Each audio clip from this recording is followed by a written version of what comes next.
Ladies and gentlemen, we got some breaking news, and today I have officially received the news that Jair Alexander has officially been released by the Green Bay Packers.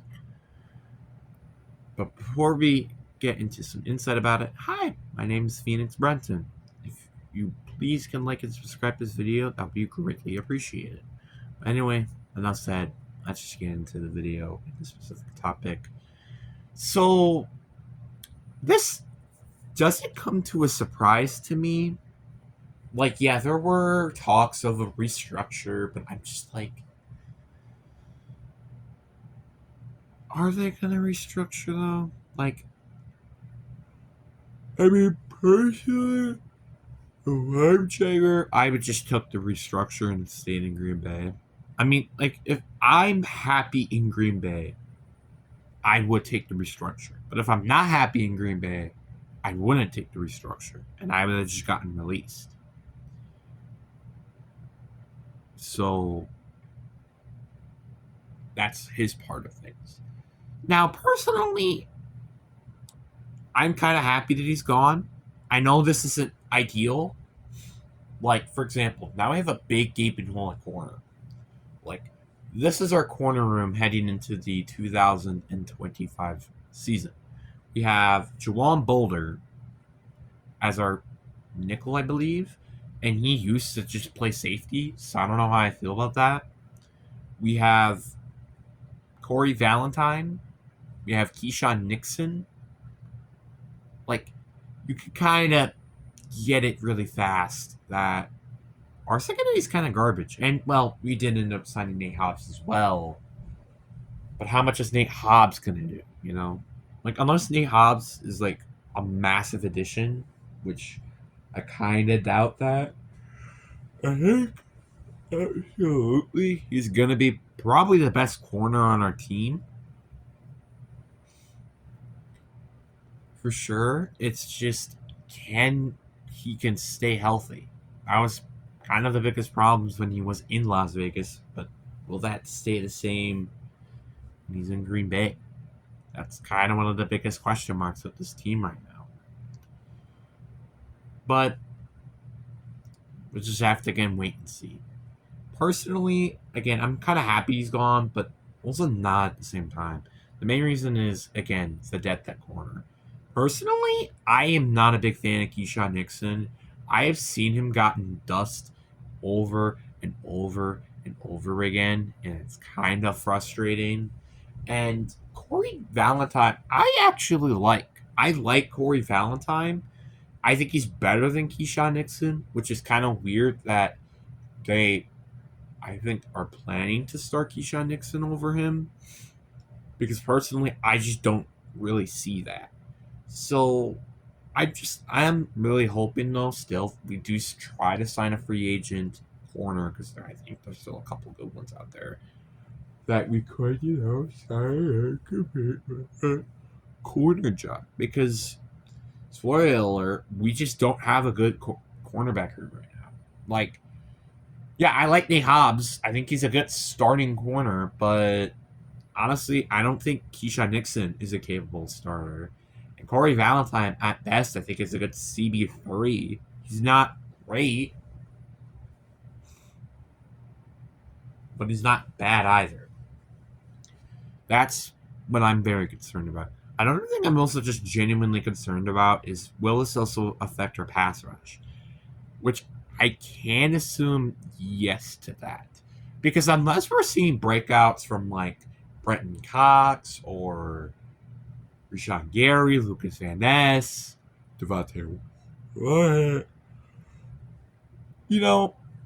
I'm just kind of quite concerned with this defense this year. And it kind of questions why we've been focusing on offense. And I don't seem to understand, in my personal opinion, what Brian Gutekunst has been doing. I have said this for a while now, that personally, I've hated a lot of his drafts. Personally, like, I don't think I hated the Georgia Morgan pick that much. I mean, I did definitely hate it. I remember, but I didn't really hate it as much as, like, for example, these picks. Like, I've hated, like, I remember even, like, this year, I've hated the Anthony Belton pick for a lot of reasons because, well, for one, it's not going to help us now. Unless, like, we have, like, a torn ACL with Rashawn Walker or Zach Tom, this pick just does not help us. And two, we could have addressed the defense of this pick. Like, for example, you could have traded up and got Will Johnson.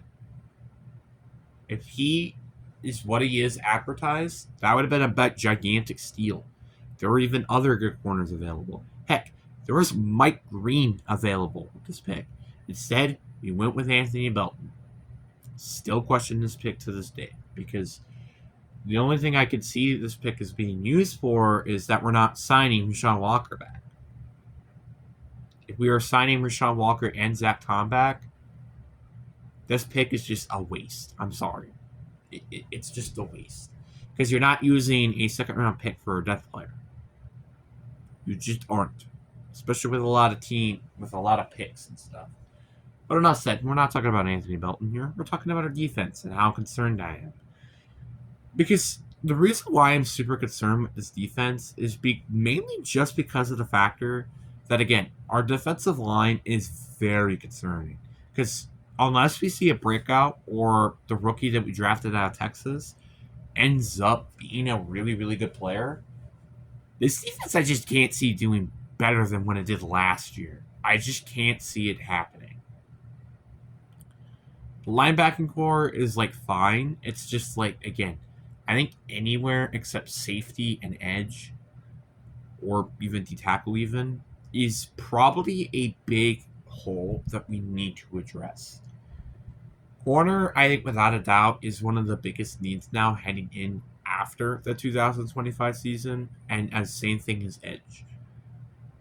Personally, I think our offense is complete.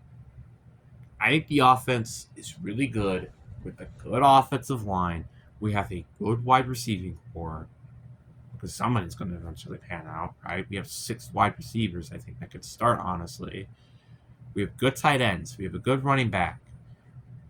We have a good quarterback. It's just like, can this defense be good enough? I feel like our offense is good enough to win a Super Bowl now. I think that's for certain. But is our defense good enough to win a Super Bowl? That's the problem here. And that's what you have to ask yourself. Which, I'm going to be honest with you, I just don't see that. Like, yeah, it played relatively really well against Philly in the wild card last year. But the pass rush wasn't. Our secondary was doing okay, but our pass rush was not doing great. And that's what I'm very concerned about. Rashawn Gary this is like a must breakout year. Honestly. Same thing with Lucas Van Ness. Because if Lucas Van Ness keeps having seasons that he's been having, I'm going to hate to break it to you, but this is looking like to be a draft bust. And the one thing I've always hated about this team, and this is like the same thing even Rashawn Gary trades with, we draft athleticism over, stats. So, like, for example, even though, there's a perfect example of Shamar Stewart out of Texas A&M. He was a player who was drafted way too high, in my opinion, because of his athleticism. You know what the most sacks he's put in a year? 1.5. That is not a lot. In fact, that's very little. That's why I was very concerned to seeing the Packers or the Seahawks drafting him. Thankfully, none of them drafted him because the Bengals did. But that doesn't mean that I completely still liked their draft. Like, personally, I'm still concerned to seeing the Packers not drafted an edge, especially corner too. Corner was very concerning because we drafted one in the 7th round, and I just don't see that panning out well. Like, I don't see him be another Corey Valentine where he's going to be a decent starting corner. I just don't see that happening. Because, again, 7th round picks are Hail Marys. You're not expected to get anything crazy in the 7th round. And same thing with the 6th, the 5th, and hell, even the 4th round kind of. And kind of even the 3rd round too, because the 3rd round there hasn't really been a lot of big prospects that came out of the 3rd round. I was saying. But enough of me rampant. The point is with this entire video is that I'm glad that Jair is cut. I really am just tired of his injuries. I'm tired of it. Jair and his injuries piss me off. It literally holds the team back every time he gets injured. That's just what it does. But was this the best roster move? Yeah, you can hate a player. And if you think you can cut him and also, it helps out your roster, well then great. But if it doesn't, you kind of have to compromise and you kind of just have to deal with it. And I'm still very curious to see how that might go. Personally, I don't know if this move hurts or makes the team better because, again, he barely played. Like last year, he played 8 games. Yeah, he was good when he would play those 8 games. There's no denying that. But the problem is that he always gets injured every year, and it's kind of frustrating. Because, yeah, he's a good corner, but the problem is it's when healthy. It's kind of the same thing with, I'm pretty sure I said this before, David Bakhtiari. It's the same thing. The reason why it's the same thing is because he's a good player, but that's the problem. He's a good player when healthy. That's the problem. And I'm kind of tired of this, which is why I'm happy that Eric Stokes is gone, kind of. Because Eric Stokes is just another player that you kind of just don't know because he's got injured too much. You kind of have to think about that for a little bit. But personally, I'm really hoping that this team can play way better as the season goes on. But personally, this is going to not look like a year that we're going to win on a Super Bowl. And the one reason why is because we're not going all in. And I say this once and I'll say it again. I'm very frustrated with the kind of how the Packers approach free agency. I'm not complaining Nate Hobbs, Aaron Banks. I'm not complaining those signings at all. It's just there were better players that we could have gotten that weren't that expensive, really. Now, I'm not saying the Aaron... personally, I still don't understand the Aaron Banks signing. Why are we signing another interior offensive lineman when our offensive line is just fine as is? I mean, yeah, there's depth concerns, but that does not mean that we're going to sign a guard. We just drafted a guard in the 1st round last year. Why are we going to get another guard? You kind of get the memo there. And the fact we also kind of overpaid on him, I'm not going to lie, is also a bit of an issue. And Nate Hobbs, personally, I think it's not a bad signing. But the problem is with me signing him is you're not signing DJ Reed, who ended up winning to a division rival, by the way. And I so badly wanted him to go to Green Bay. Because DJ Reed is a great player, and he's been playing for kind of just mediocre teams at best. Even when he was in Seattle, that the team isn't really that great.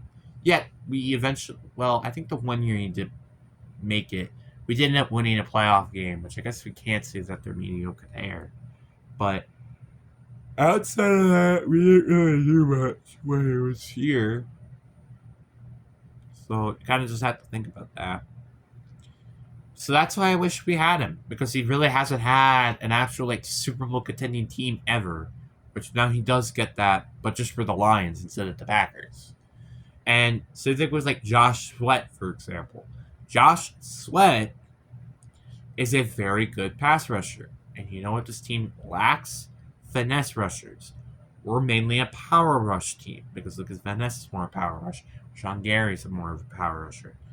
We don't really have a true finesse edge rusher.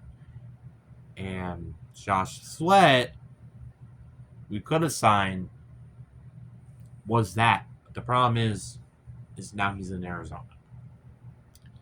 Kind of can get the memo here. Like, unless we're going to get, like, Trey Hendrickson or something, honestly, this has kind of been a little bit of a disappointment all season. Like, the Seahawks have blown my expectations out of the water, but the Packers have kind of just made me say, do you not care that we're so close to win now mode? Do you just not care? Because, like, going all in is better than not. It's better to believe in your team than just thinking, oh, we're just going to add a few couple of pieces here and there and then say that's it. I'm sorry. That's not how the world works. And personally, I just don't want to waste Jordan Love's career. Like, personally, I want to see us win a Super Bowl. And not just a Super Bowl. I want us to see us win 2 Super Bowls with Jordan Love. Something that we didn't do with, like, Brett Favre or Jordan Love. We only won 1 Super Bowl with them. I want to see us win 2 Super Bowls with them. Not just 1, but 2. The problem is we're just not doing what is capable of doing that. That's what concerns me. I really am hoping that Brian Gutekunst in the front office knows what they're doing, because I'm very concerned with what comes in the 2025 season. Anyways, hope you guys enjoy. Have a great day. Deuces.